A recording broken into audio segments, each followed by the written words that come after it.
আজকে আমাদের বাড়িতে হচ্ছে অনুষ্ঠান। আমাদের বাড়িতে কিন্তু আজকে ২ রকম অনুষ্ঠান পড়ে গেছে একদিনে। তো ১ম শুরু হয়েছে বালক সেবা। আমার মা ঘুরতে গেছিলো, সেখান থেকে এসেছে। তো এসে বালক সেবা দিচ্ছে। এক, এক করে কিন্তু সব কিছু গোছানো গাছানো হচ্ছে, দেখতেই পাচ্ছ। এদিকে কুটনি সব কাজ করছে, মাও কাজ করছে, এদিকে বর্মশাইও কাজ করছে। এদিকে কিন্তু এক, এক করে কিন্তু বাচ্চাদের খাবার দেওয়া শুরু হয়ে গেছে। ঘরে বাইরে দুদিক দিয়ে খাবার দেওয়া দিয়ে হচ্ছে। আর আজকে আমাদের বাড়িতে কিন্তু আরেকটা অনুষ্ঠান হচ্ছে, সেটা হচ্ছে আমার বাবা আজকে পৃথিবী ছেড়ে চলে যাচ্ছে। আজকে ৯ বছর পূর্ণ হয়ে গেছে। এর জন্য বছরের কাজটা করা হচ্ছে। আর এদিকে রাতে রান্না হচ্ছে, দেখতেই পাচ্ছ ভাত বসানো হয়ে গেছে। আর আমাদের পাড়ায় কাকাটা রান্না করেছে। প্রথমে করেছে ভেজ ডাল, করেছে চাটনি, করেছে আর করেছে পাঁপড় ভাজা করেছে, দেখতেই পাচ্ছ। আর পাঁচমিশালি তরকারি করেছে।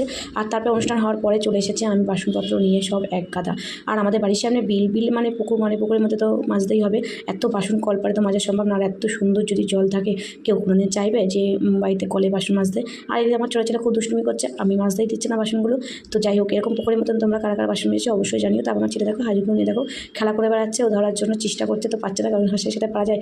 আর আমি এটা দেখো ডোলে ডোলে পরিষ্কার করছি, কারণ যেহেতু এরকম পুড়ে গেছে তাই আমি ডোলে ডোলে পরিষ্কার করছি। আর সত্যি কথা বলতে কী বলতো, বাসন টাসন মাজতে কিন্তু আমি কিন্তু খুবই বিরক্ত করি, কারণ যে তো কী করবো বলো, বিরক্ত তো হতেই হবে। আর দেখো কী সুন্দর, ওয়েদারটাও খুব সুন্দর, রোদের মধ্যে খুবই ভালো লাগে। দেখো আমি নিজে কিন্তু পরিষ্কার করে ফেলেছি। আমার মা এক এক করে ভিজিয়ে দিচ্ছে, আর আমি এদিকে বাসনগুলো মাজছি। তো আমাদের মতন তোমরা কারা কারা পুকুরে বাসন মাজো অবশ্যই কমেন্ট করে জানিও। আর কার কার বাবা নেই অবশ্যই জানিও। টাটা বন্ধুরা।